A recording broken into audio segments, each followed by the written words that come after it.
Hello, everyone, and welcome back to the Global Gaming Business Podcast, the industry's first and longest running podcast, now in our 19th year. As always, I'm your host, Jess Marquez, and our guest today is Jeannie Hovland, Vice Chair of the National Indian Gaming Commission, to talk about the Commission's priorities for the rest of the year, its forthcoming industry revenue report, and the evolution of the Indian Gaming Regulatory Act over the last 30 plus years. This podcast is sponsored by iGamingPlayer.com, the premier affiliate marketing site that delivers quality players to your online casino, sportsbook, or poker room with transparency and integrity. The National Indian Gaming Commission is one of the most influential bodies in tribal gaming, and the Commission's Vice Chair, Jeannie Hovland, has become a key leader in both the NIGC and the tribal industry overall. Despite the recent departure of longtime Chairman Sequoyah Simermeyer, things aren't slowing down for the Commission, which is set to release its highly anticipated revenue report later this summer. Hovland and I spoke at the Indian Gaming Tradeshow Convention in April. So Vice Chair Hovland, thank you so much for joining me today. How are you doing today? Doing great. It's been a great week here at IGA, and I would say another successful conference.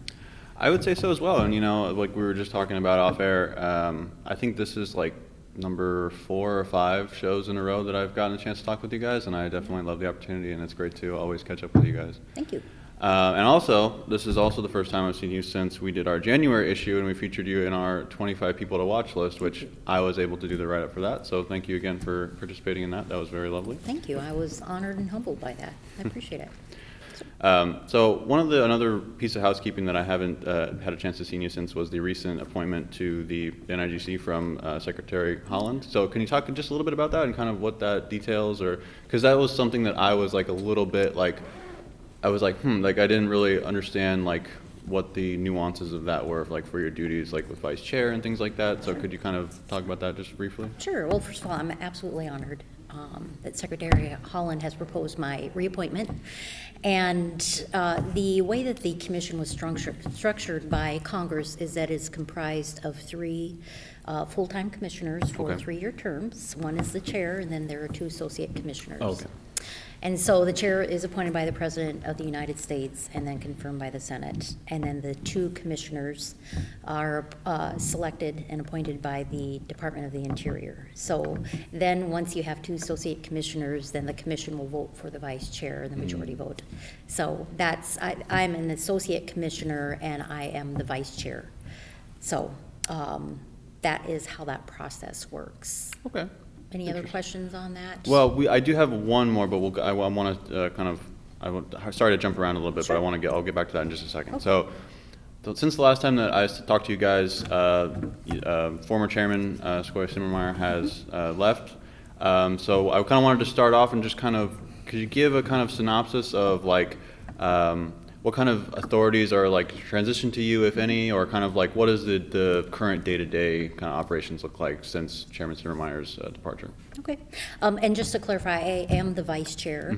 And prior to his departure, then Chairman Sequoyah Simermeyer delegated the authorities that Congress allows a departing chairman to delegate. Okay. And one of those is the commission staffing authorities, so that there is no interruption in the day-to-day operations. So we still have the authority to continue hiring, supervision of employees, and carry on with any procurement activities. So Okay. that has not been disrupted and continues. So just to kind of jump back to where we started, could you kind of give, for people like myself who may not be totally familiar, could you kind of give a breakdown or a refresher on how the new leadership is implemented, or kind of what that process looks like, or what it may look like moving forward? Yeah, absolutely. So again, the commission is comprised of 3 full-time commissioners, appointed for 3-year terms. So the chair is selected by the President of the United States, nominated, and then will go through a Senate confirmation. In the absence of the chair, the President of the United States can appoint a temporary chair with full authorities. Okay. I'm not certain the direction the administration will approach on that. Look forward to seeing that soon. And then the 2 commissioner positions are appointed by the Secretary of the Department of the Interior. It's a proposed appointment with a 30-day comment, and then the Secretary can determine to move forward on that. So 3-year terms, at least 2 of the 3 on commission must be enrolled in an Indian tribe. Okay. And no more than 2 of the 3 commissioners can be of the same political party. Interesting. Okay. Did not know that. See, I'm learning as well, just like our viewers, hopefully. So kind of getting into like the kind of, again, back to the day-to-day kind of things, what are some of like the biggest priorities for the NIGC, I guess, for maybe the rest of this year? We will continue to do our training. We have very robust training. Some of it is virtual. We have our national training topic of the month. We have had historic numbers since we've gone virtual. Our fiscal year 2023 report, we had over 20,000 training participants that year.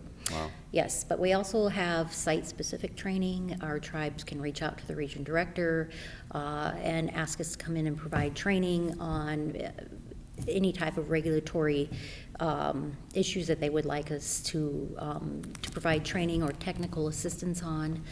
Outreach continues. That is a priority for me. It is so important since we had several regulatory updates in 2022 and 23 after extensive consultation. Now going and meeting with our tribal gaming communities, seeing how those updates hopefully are benefiting since they've been fully implemented now, asking if there are other regulations that they want us to look at when we have a full commission to consider for continued consultation. So those are some of the priorities.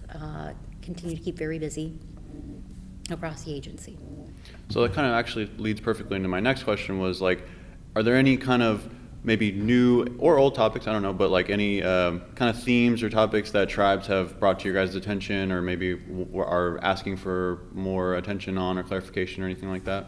Yeah, we've had some tribes that have requested that we provide additional trainings on gaming ordinances, especially when they have had new commissioners and regulators come on board. So we definitely can do site-specific training on that, and we'll be discussing with our training team on having additional training opportunities on gaming ordinances, as well as alternate standards.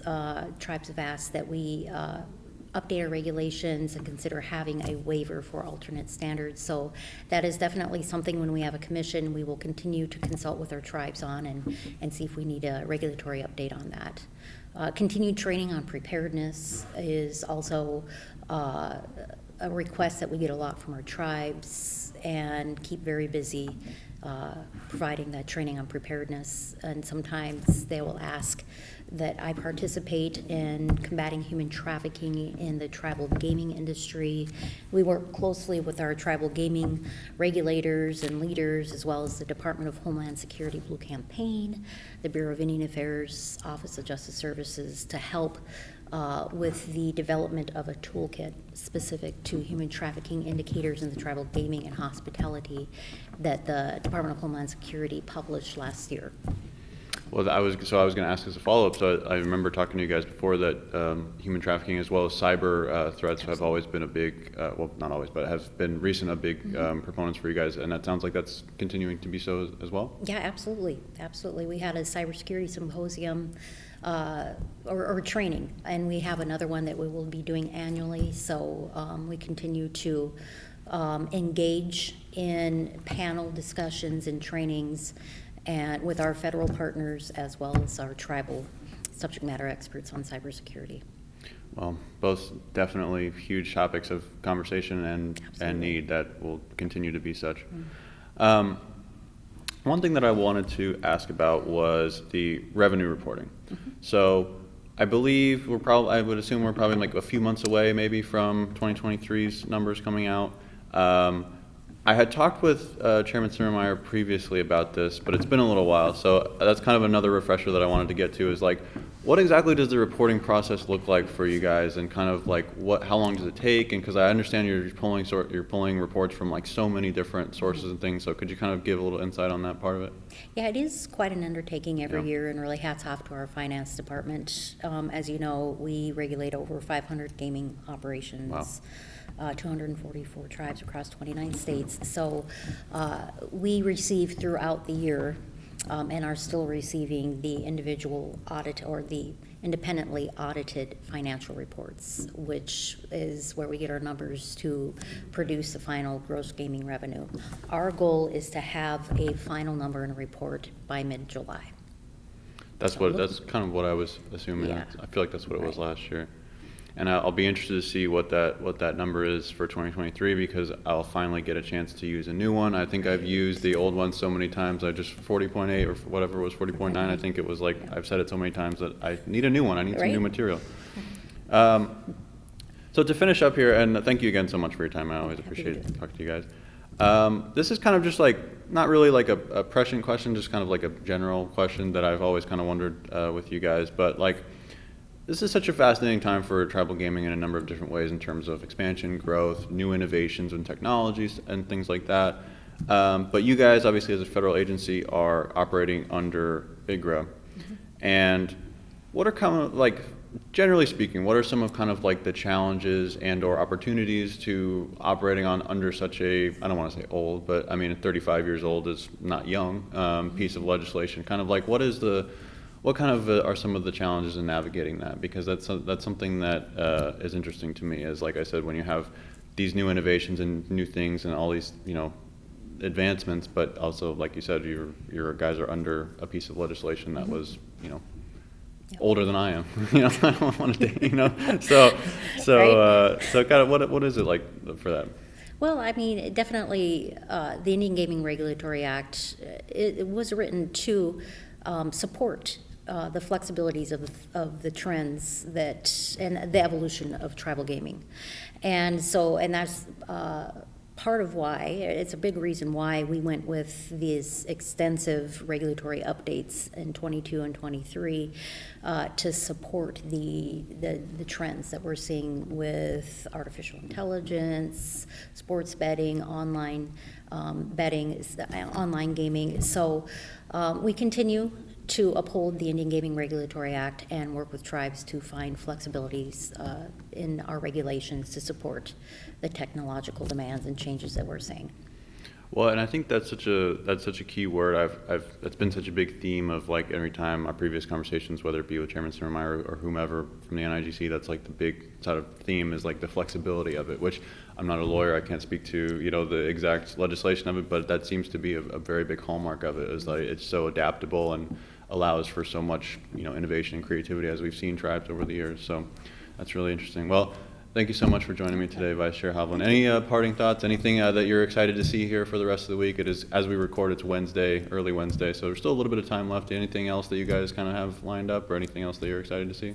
Well, we are looking forward to our continued training. We had a great panel yesterday on supporting the next generation of gaming regulators. So we brought in the Gila River Tribe to share their perspective from large operations in a more urban setting, and the Blackfeet Nation to contrast a smaller gaming operation in a very rural. So we're going to continue to have this same dialogue next week at the Oklahoma Tribal Gaming Regulators Association, and feature these strategies of recruiting and retention in the tribal gaming leadership, regulators, and operations with the Chickasaw Nation and what they're doing. So we want to continue to have this dialogue as not just in the gaming industry, but just across the nation, recruiting and retention and having a strong local workforce. So looking forward to those conversations. Awesome. Well, again, thank you so much. I love having these conversations. I always say that being born and raised in Reno, I was definitely a child of the commercial industry, and learning about the tribal side and everything that goes into it has just been one of the more fascinating themes of my career so far. And obviously speaking with leaders such as yourself is a big part of that. So thank you so much. Thank you. Hope you enjoyed this week's podcast, sponsored by iGaming Player, the premier affiliate marketing site that delivers quality players to your online casino, sportsbook, or poker room with transparency and integrity. To learn more about the topics we just discussed, visit ggbmagazine.com. Subscribe to GGB News to get all the news of the gaming industry delivered to your desktop every Monday morning. Sign up at ggbnews.com and use the coupon code GGB180 for a free subscription. Don't miss a single episode of the podcast. Subscribe on Amazon, Apple Podcasts, or Spotify today. So we'll see you next time on the GGB Podcast.